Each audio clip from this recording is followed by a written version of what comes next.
going to start off with the original Child's Play from 1988. Was written originally in 1986 by Don Mancini, who really is like the father of the series. He's been involved in every sequel. He's been involved in the TV show. He's really like the creator. One of the reasons why the series has like a ongoing timeline. There's no timeline shifts. There's one big continuity is because it has one guy behind the scenes dictating everything. He wrote the original script back in 1986. The original title was called Bloody Buddy. I like that one. Well, the doll's name was going to be Buddy originally. So originally it was going to be Buddy. Originally, there was no serial killer, no Charles Lee Ray, no voodoo, nothing. The original draft for the first script was just the kid doing something where he had bled, and he did some blood ritual with the doll where he combined their blood, and then at night the doll would start coming alive only at night. The studio wanted to rewrite the script, so this is one of the reasons.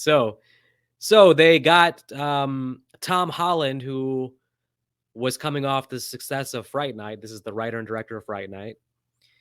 So they got him to come on board. They told him basically, hey, you can direct the movie and also you can rewrite the script.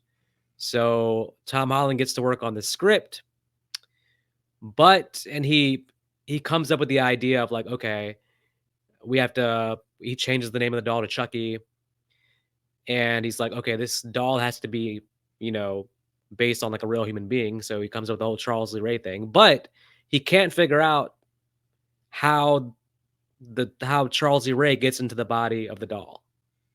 So he's like stumped writing wise on that. He's stumped to a point where he leaves the project altogether and goes and makes another movie. He's like, I can't figure this out. I give up. I'm out of here. He just can't put it together. So from 1986 to 1987, the movie just sits in development. They try to get a new writer, new director. Nobody likes the new script. Nothing really works.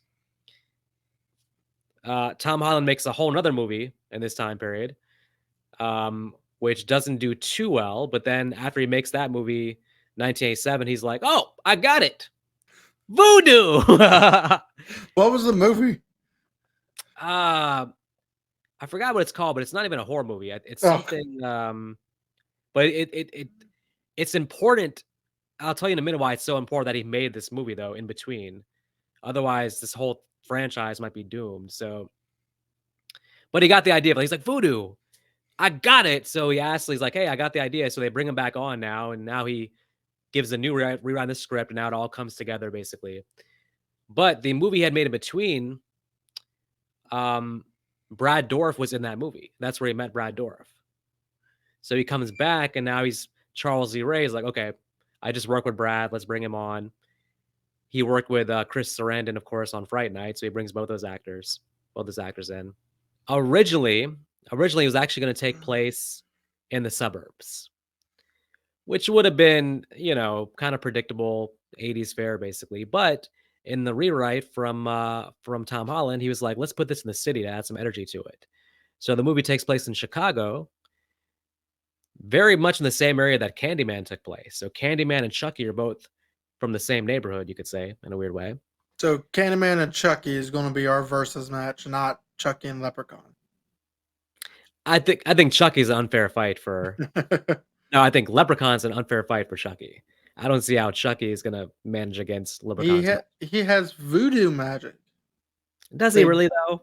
Does he actually have voodoo magic? He literally takes a voodoo. He knows how to make voodoo dolls. He just needs the proper materials to make a voodoo leprechaun. Now, that's not actually true, but we'll get to that. Now, the good thing is, unlike Jason Takes Manhattan, which is filming around a certain time period, they didn't film in Vancouver, Canada. This is actually Chicago they're filming in. So we're actually in the city. So that's why it feels authentic. It feels authentic. It doesn't feel like that weird version of a city that's in Jason Takes Manhattan where everything is so moist and oily. Why is that movie so oily? Like everything in Manhattan is like they took a bucket of oil and like spilled in the background of every scene in Jason Takes Manhattan. So let me admit something up front too, like, I have, like, a strong bias. Something about the city atmosphere in horror movies I dig a lot. So for me, it immediately makes it cooler than, like, a movie in the suburbs. I don't know why, but I'm, like, instantly hooked with, like, apartment buildings and, like, the Well, streets and stuff like that, the alleyways. I don't know why, it's just for horror movies, especially slashers, it's just a more interesting. That's why, like, even though I didn't love Scream 6, I still love the setting of it in the city. I have a slight issue with this movie with the fact that it does take place majority in a apartment. I dig it though. I like it. I mean, I like You the. get a you get a lot of street stuff though. Oh yeah, you do. But I'm talking. But there's a lot of things that happen in this apartment, and I'm just thinking, should people not be concerned? You mean like the neighbors and stuff? Yeah. Yeah, these are like the neighbors from Evil Dead Rises, where all this stuff's happening. Like some girls on the bottom of the floor just being like, ah, well, No, that's just you know, Jimmy. Jimmy I'm loves his guns. I'm just gonna sit here and watch my TikTok while freaking Armageddon's going on 3 levels above. So that's true. I mean, I guess the sound of Chucky's voice screaming, "Ah!" should probably alert the neighbors to something, but okay. But also, in the city, apparently people are more used to like chaos. So I guess maybe there's like, ah, that's just a normal Friday night for 3B upstairs. Um, so this movie was chopped down a lot. The original cut was 2 hours, and then The fuck do they want to do with 2 hours of this? just a lot more character stuff. The studio, Tom Holland didn't have final cut, so the studio kind of went in and basically cut down about 30 minutes. They wanted to be more of a 80s style horror movie where you're like clocking in basically that 90-minute time period. So I'll give an example. The movie starts immediately with the opening scene starts with Mike chasing Charles Lee Ray. Yes. But literally it starts with him chasing him. There's no No you gotta build up figure to it. right. So but you see in the very first shot, you see actually Mike, he throws something to the side, basically. He's throwing a dress to the side as he's running. So the initial thing that was filmed, that was the backstory here, is that Charles E. Ray is a serial killer, and he's following this woman home from a bar in order to try to kill her. Approaches her, turns her around.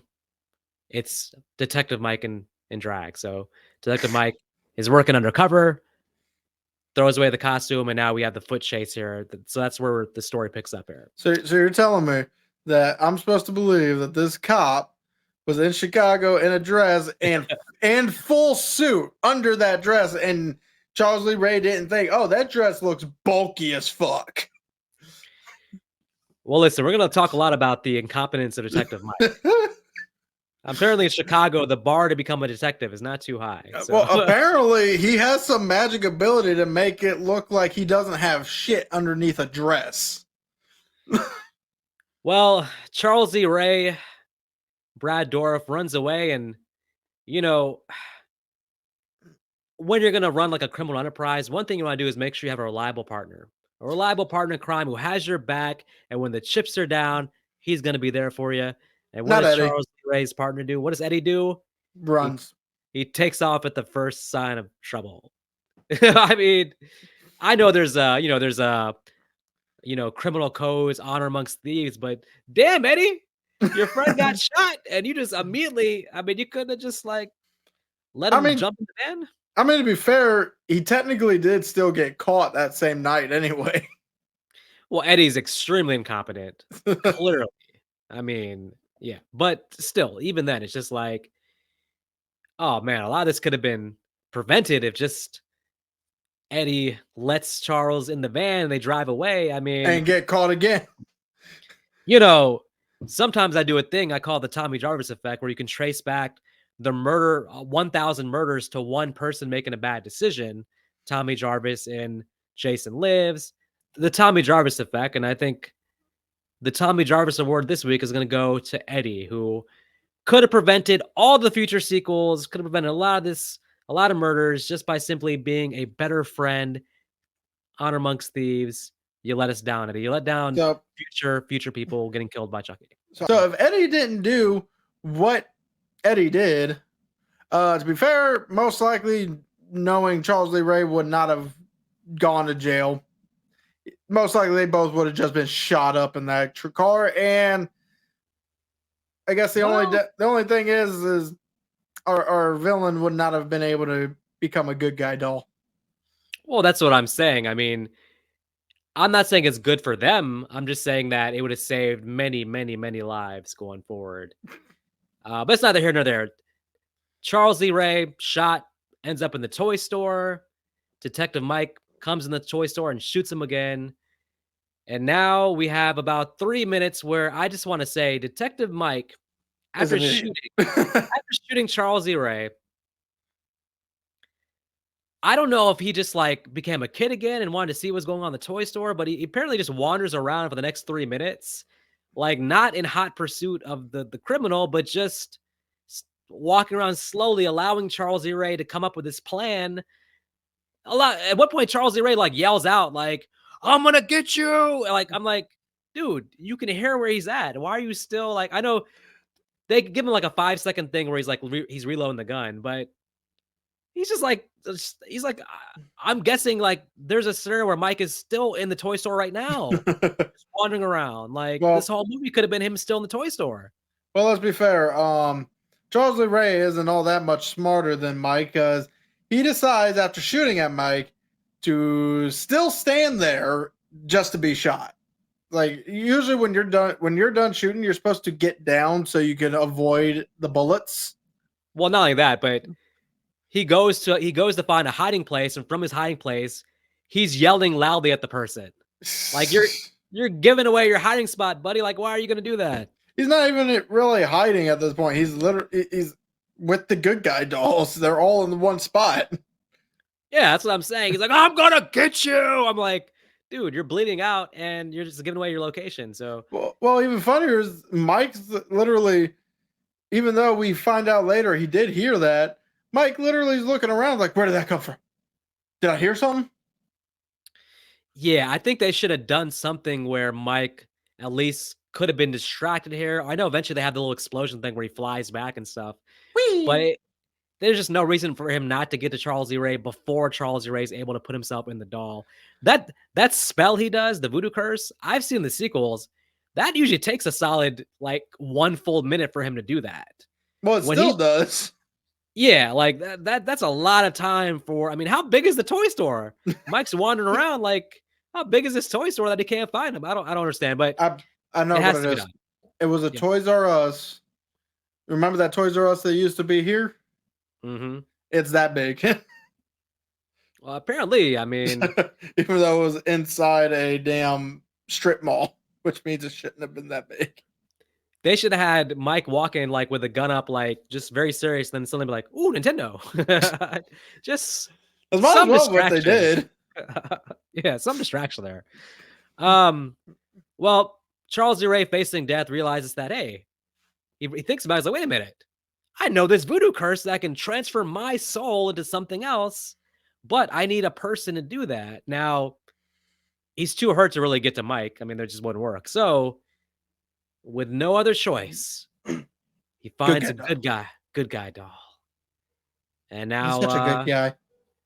such a good guy doll. And we get the big cloud of smoke, we get the big explosion, and boom, Charles E. Ray is now Chucky the doll. A franchise born, years of murders, iconic everything, all because Mike is an incompetent.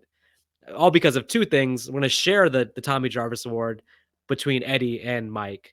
Both of them incompetent. Eddie more so a bad friend, a bad partner in crime. Mike just have no idea how he passed the detective exam to become a detective at this Well, point. to be Go ahead. fair, that owes the two that Charles Lee Ray cursed, saying he's gonna get you. I'm gonna get you both. I'm gonna kill you both. I'm gonna shoot you dead. So okay, now I want to take a pause to think about what happens now because now the toy store becomes a crime scene, right? Yes. So cops are everywhere. They're investigating. The body of Charles E. Ray is probably taken away for taken to the morgue for autopsy, all that stuff. Chucky's in the doll, so I'm assuming he's like, okay, I'm just gonna chill here, be a doll, blah blah blah. I can't really do anything with the cops around. But then we have to make up a story now where I guess at a certain point, the homeless dude, Yep. comes into the toy store. Scavenges.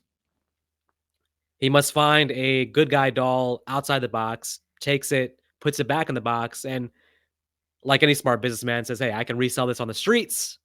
And gonna be off the streets. There's another timeline where this homeless dude gets back on his feet simply because of the discovery of the good guy doll. We just didn't see that part of the story because eventually he's gonna sell it for like $30. But you think this is the same Karen and Andy from Toy Story? Because that Andy's toys came to life too. Yeah, but the Andy in Toy Story loved toys, and this one is gonna be traumatized by toys and probably swear off toys for the rest of his life. So I can't see it. No, I'm assuming because from what I know of the sequels, the unless Andy was adopted or something. Well, But actually, no, no, but sort of, yeah. but I don't anyway, want, so I don't want to give away the sequels. I But think Toy Story is actually what if Andy got over his fear of toys, and his first toy being Woody is why he's so protective and feels Woody is so special. There you go. It's just a Disney. It's not even Disney. It's Pixar. It's just a Pixar sequel to Child's Play. I think that's right up there with Ghostface being an assassin, That's uh, still one of my better ones. Tremors being from the Predator planet. You still got to watch a sequel for that to change. Oh my god. All right, let's move on back to the actual real Karen and Andy. Now, it is young Andy's birthday, and He's making mom breakfast in bed with yeah, a kind of fuck ton of butter. now,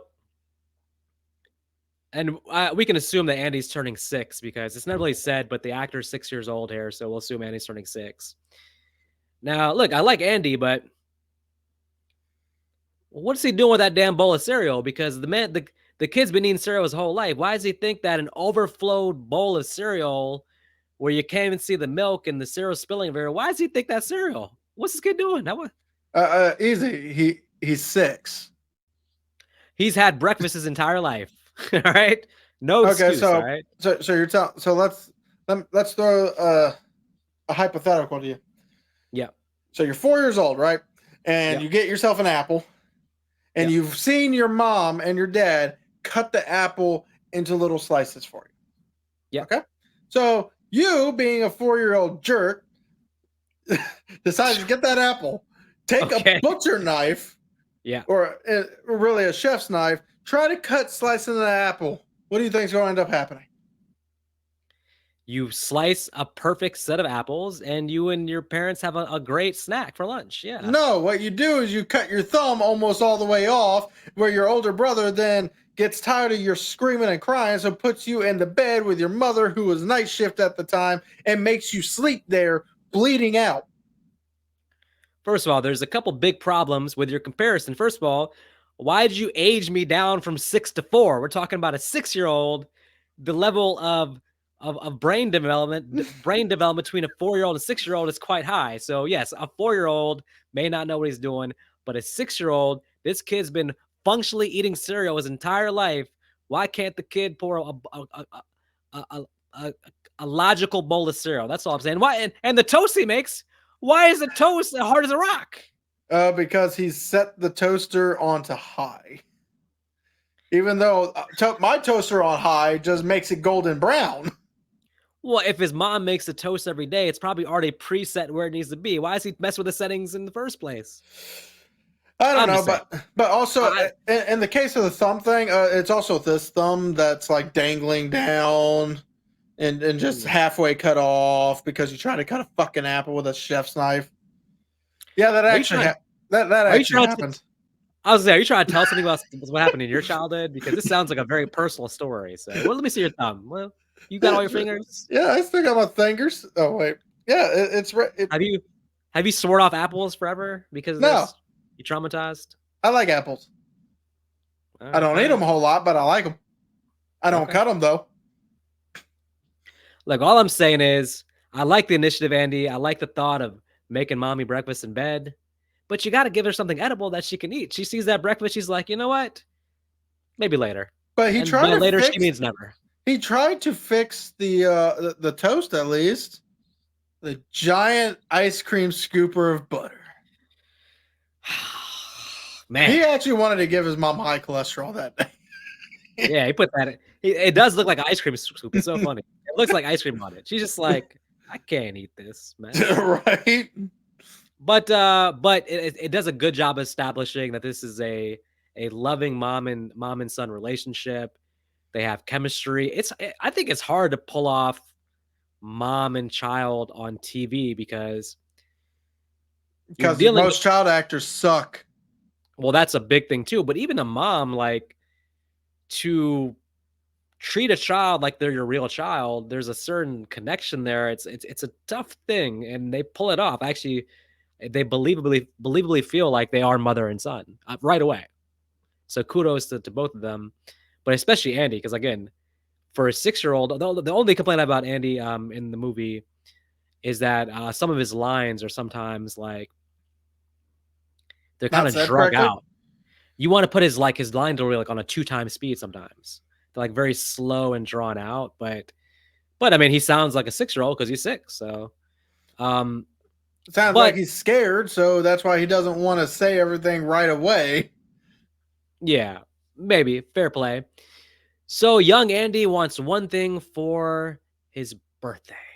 A good guy doll. A Turbo Man. Oh, well, no, a good guy doll. You're right. I mean, if he wants Turbo Man, he can have Turbo Man. That's probably cheaper than these fucking good guy dolls at $100. These good guy dolls, which what appears, I know it's 1988, but appears to be, a generic talking doll. I guess in today's world, we see that it's like, oh, that's $20 on Amazon. But back then, yeah, it's a huge deal.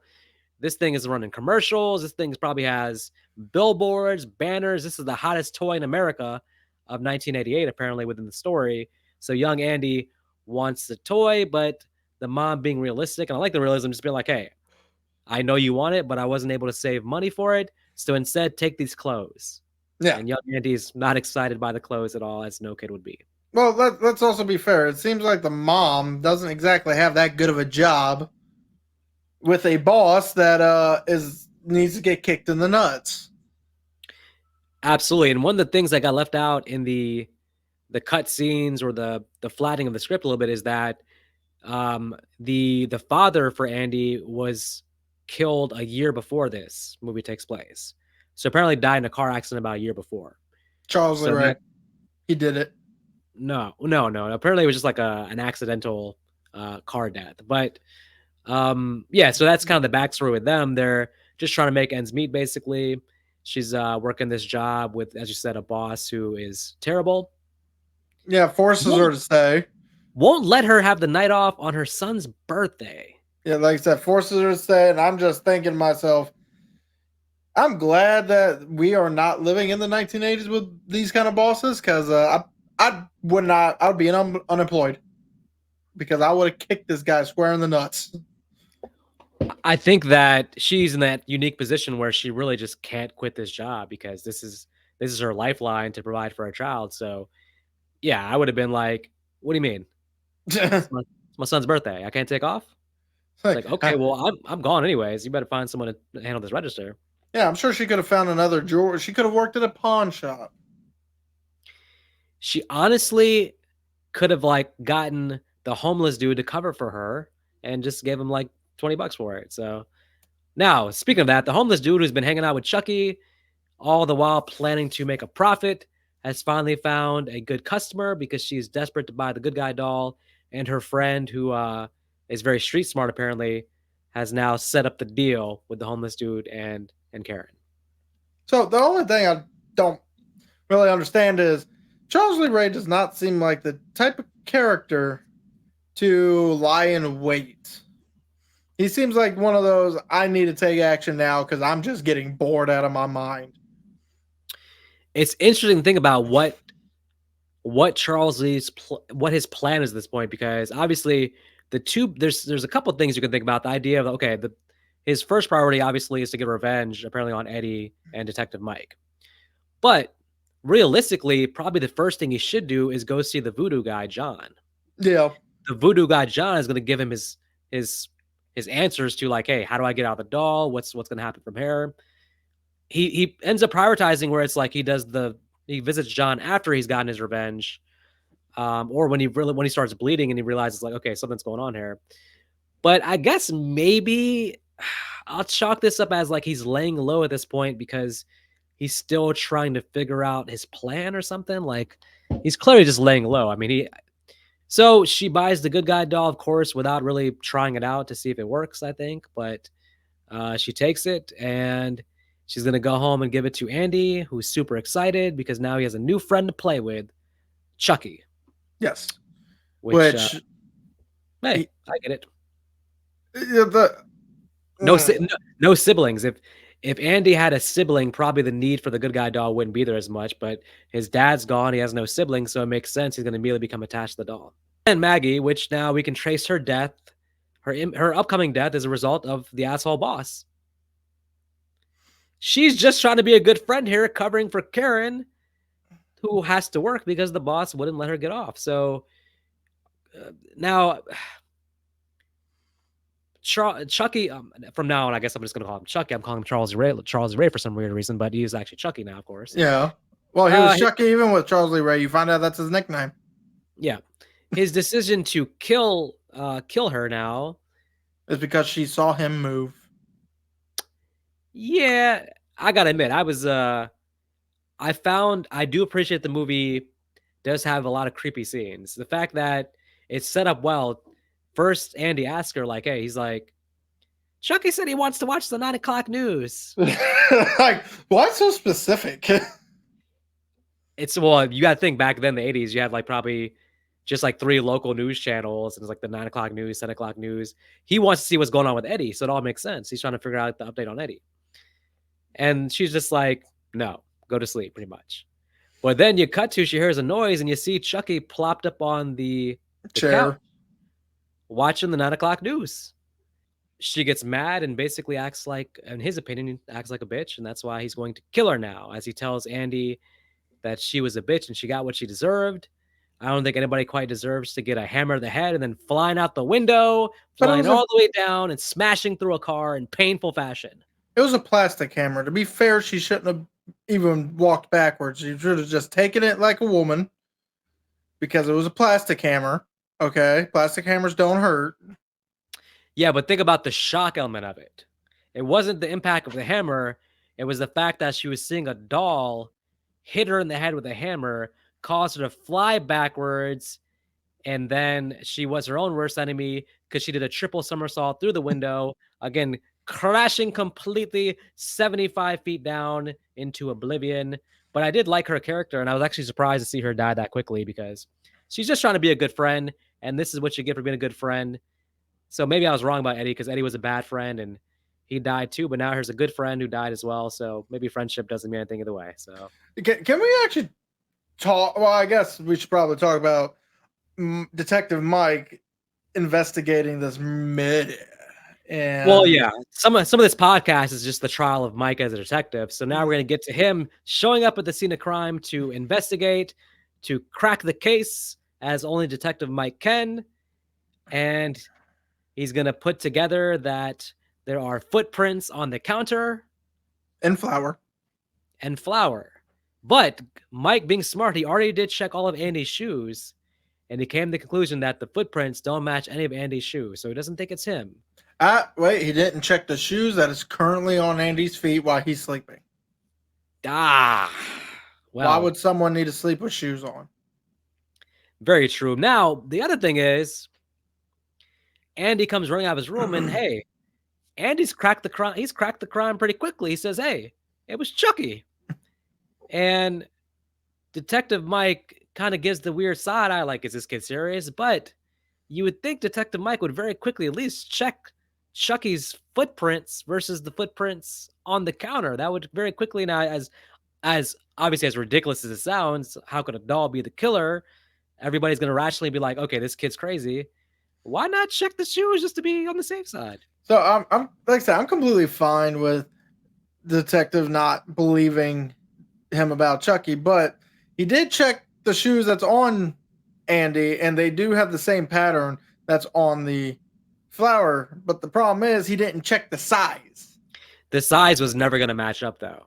So that By the way, what was Chucky doing on the counter? He over there baking a cake? Why is there why where was the flour from? I guess To get Maggie into the kitchen so he can then mollywop her with a plastic hammer.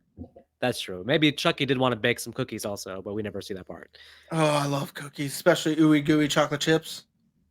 Snickerdoodle. Snickerdoodle is pretty good too. I'll give you that.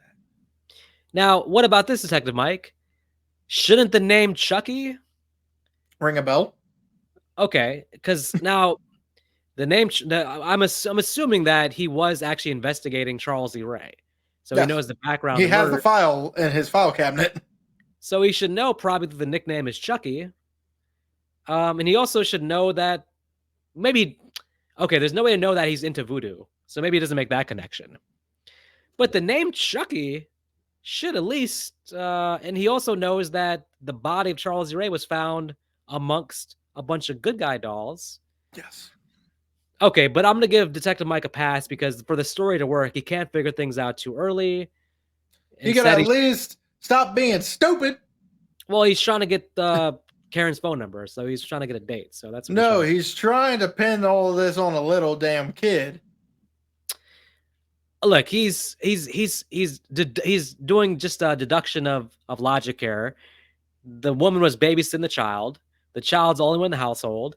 Someone hit the woman in the head with a hammer. She flew over there. Of course, young Andy is going to be the prime suspect, even though he doesn't want to believe it because it seems like a cute kid. Even though the footprints don't match the size of our kid.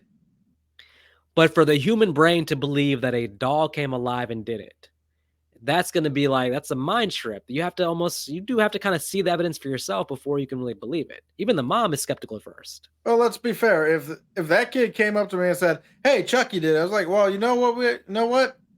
I can go ahead and arrest Chucky. I'll arrest the good guy doll. I'll take it and then burn it in the garbage can, okay? Because that thing's freaky even without Charles Lee Ray in it."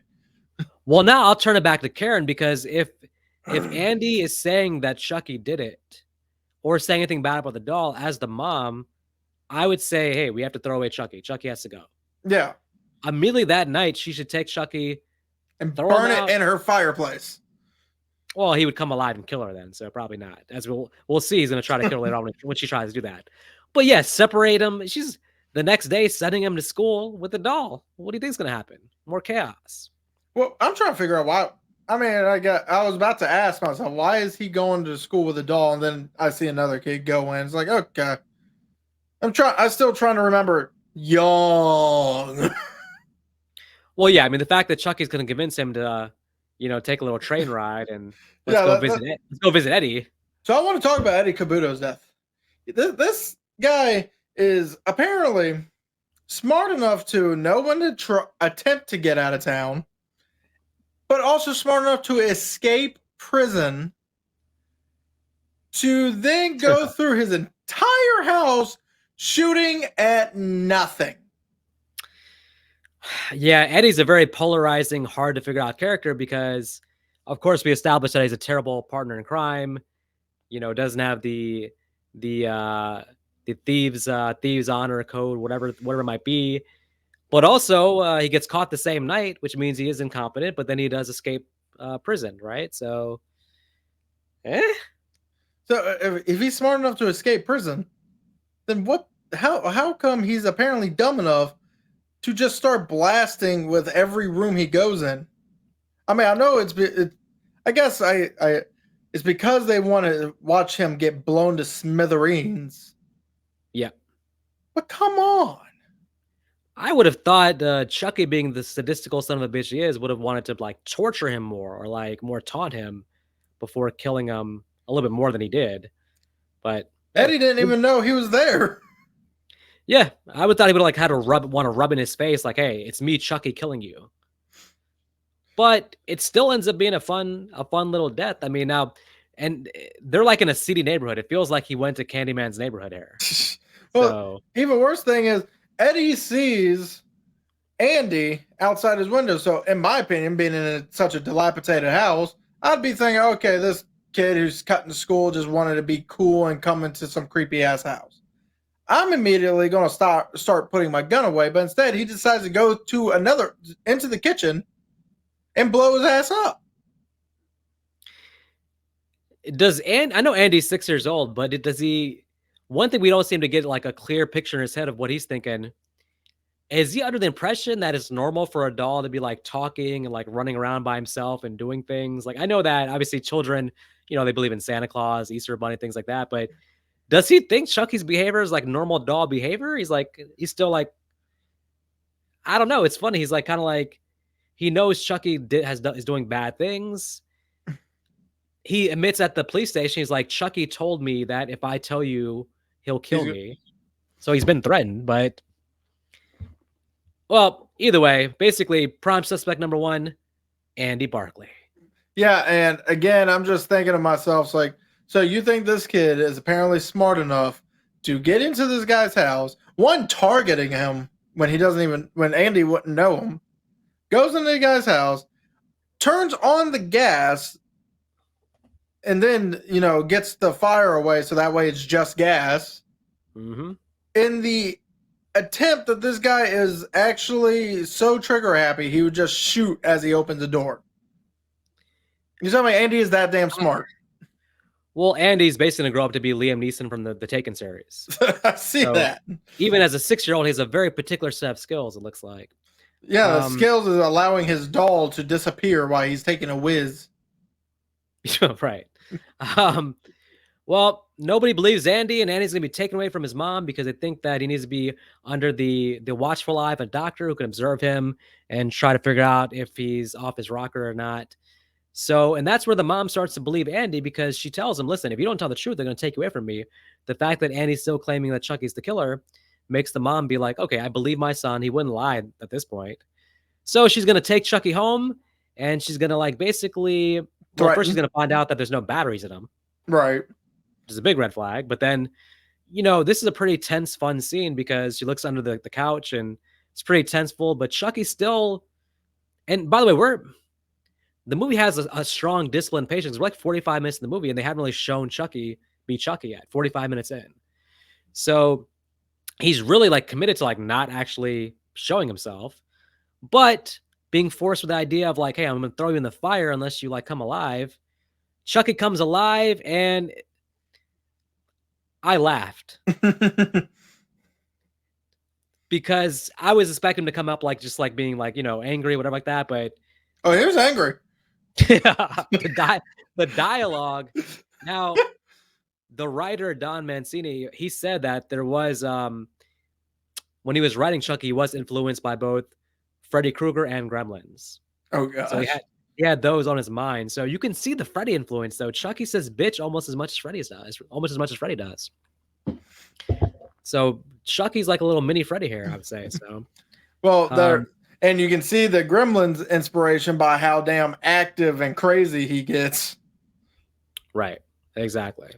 I automatically have an issue with this scene because you're driving, okay, cool, you're driving, somebody attacks you from behind, just grabs a hold of you and starts choking. Yeah. In my opinion, you got two options. Yeah. You can either speed the fuck up and hope this guy likes his life so much that he's not gonna have you risk his life, or if you're assuming the guy's not buckled in, slam your brakes. Which I don't want to give away the sequels, but that'll come into play later on. But doesn't come in with our detective.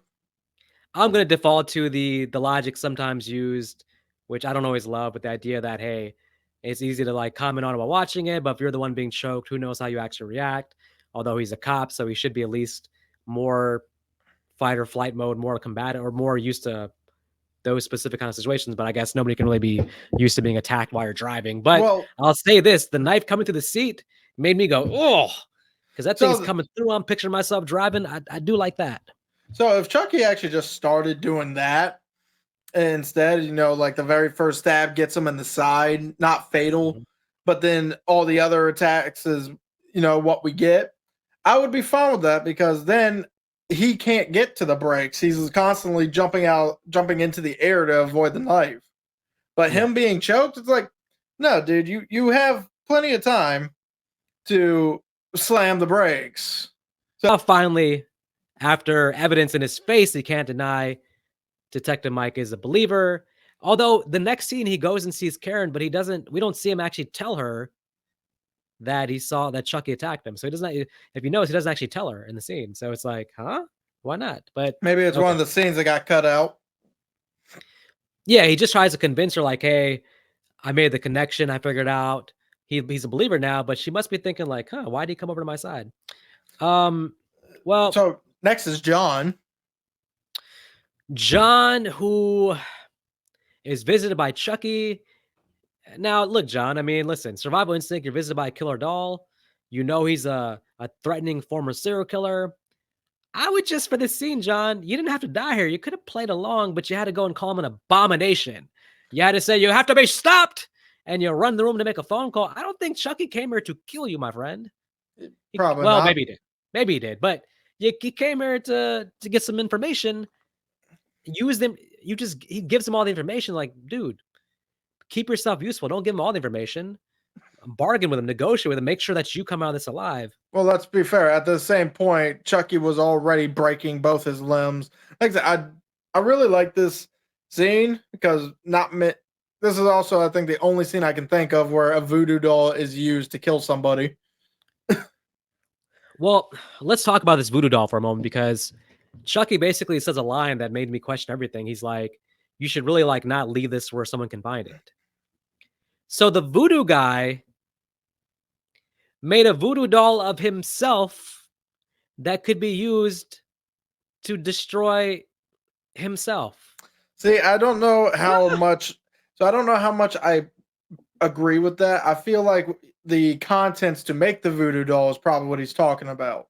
It makes more sense to me that Chucky was talking more about the Materials? materials to create the voodoo doll versus John having a voodoo doll of himself. It just because it I don't know. The way he said it sounds like he just looked in his closet and found it, but I hope so because it would be really stupid for the voodoo guy to just have like set himself up for destruction that way. and I'm Um, assuming that the guy probably did teach Chucky how to make a voodoo doll anyway. Maybe, perhaps. You would think during the time of teaching him, he would realize that this guy is actually, it sounds like he's Insane. like surprised that the guy's a killer, but you think we would have known that. Um, okay. Well, either way, we're gonna cut to now basically Chucky finds out from the guy, John, that he has to basically transfer his soul into the first person who he revealed himself to, which was 6-year-old Andy. So Yeah, he's he gonna gets to start back as a 6-year-old boy. so he's gotta go to the hospital to collect Andy and kill the doctor. And a pretty gruesome scene, I'll say. Another pretty good creative death. I mean, with Chucky, because you can't just do a typical stab everybody thing, he does come up. They do come up with some creative deaths for him to do. So I was Yeah, impressed. like completely frying a guy's brain so much that his face even gets fried. He made scrambled eggs out of that guy's brains, no question.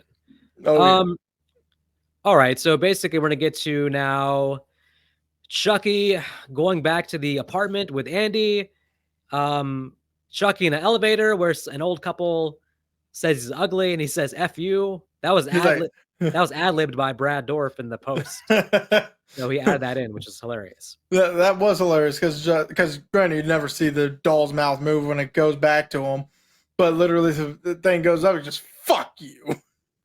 Yeah, and like the thing is, it's you get a chase scene eventually here where it's like Chucky chasing Andy, and it's just funny because actually from the camera view, it still looks like a good chase scene because he's chasing a 6-year-old. So even from Chucky's perspective, it's like it's just a good plot device to like have him chasing a 6-year-old. If he was chasing adults the whole movie, I don't think it'd work. But with a 6-year-old, it actually kind of makes sense. Of course not, because adults would eventually be like, "Oh, I can just kick you. You know, It this won't whole kill you, but I can kick you." you can probably like throw him off unless he hits you in the head with a hammer using the element of surprise. This ending was inspired by Terminator, and you can kind of see the thing of like, okay, almost death, not quite dead, keeps coming back. it does have that Terminator feel. So along with all the body parts just getting shot away, so it has to crawl to right. them. Um. So ultimately, our good guys win when Chucky. Well, there's a couple false finishes. Like we said, Chucky in the fireplace gets fried. You got the classic one-liner. This is the end, friend. And eventually, Chucky is thwarted and taken out.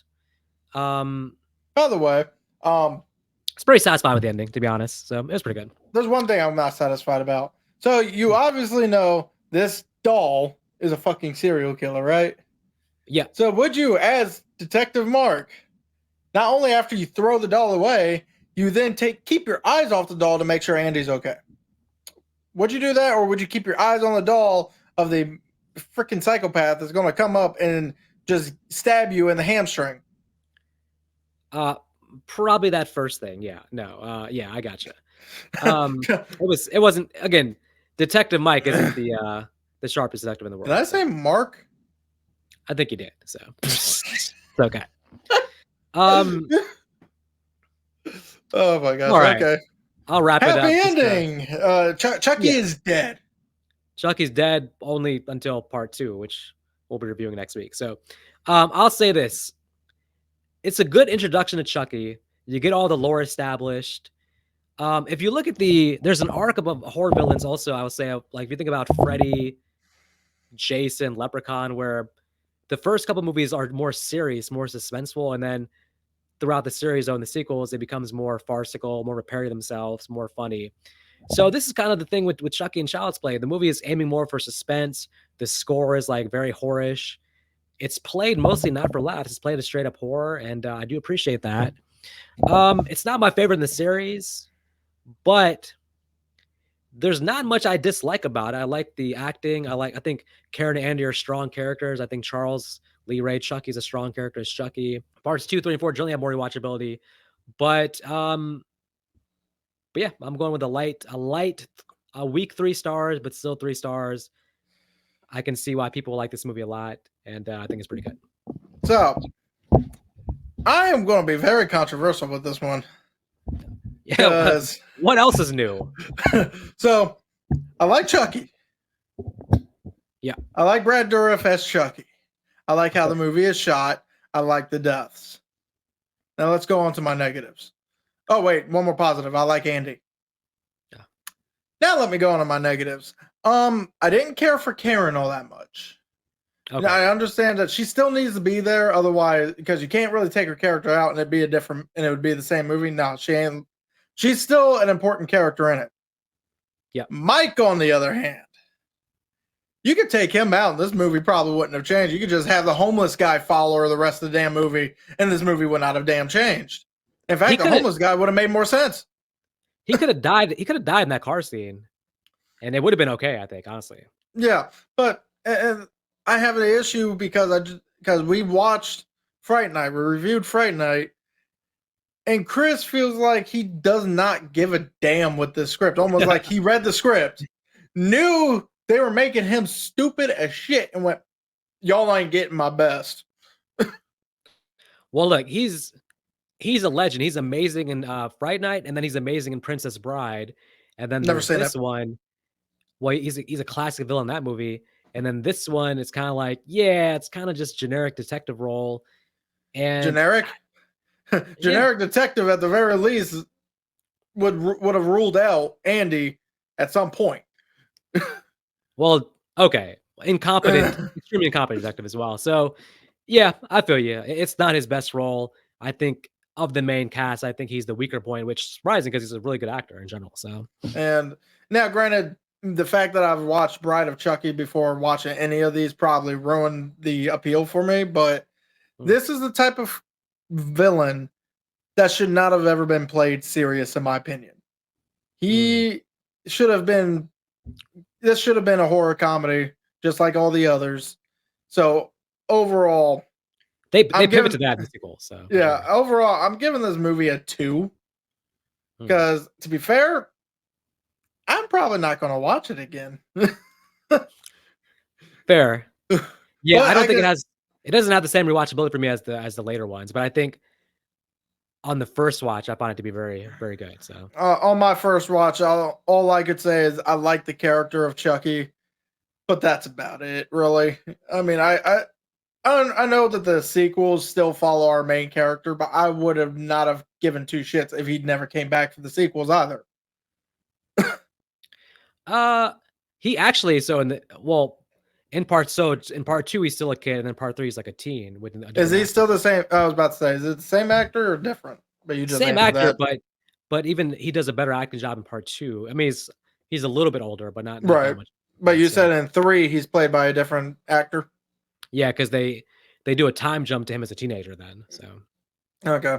But um, yeah, I'm sticking with the 2 for me. okay. Well, that does it for our Child's Play review. We'll be back next week, probably with Child's Play Part 2, unless Chucky gets us in the meantime, which is always a possibility, because Nick over here talking trash about his movies. So he's gonna take out Nick first, and if I come back with a new co-host next week, we'll know why. We'll both know Well, why. to be fair, I ain't getting a good guy doll because they $300 on Amazon. Oh hell no. So Chucky ain't getting me anytime soon. Nope. All right, folks. Until next week, Peace. don't buy any dolls from homeless guys in alleys. And always have a Jason mug.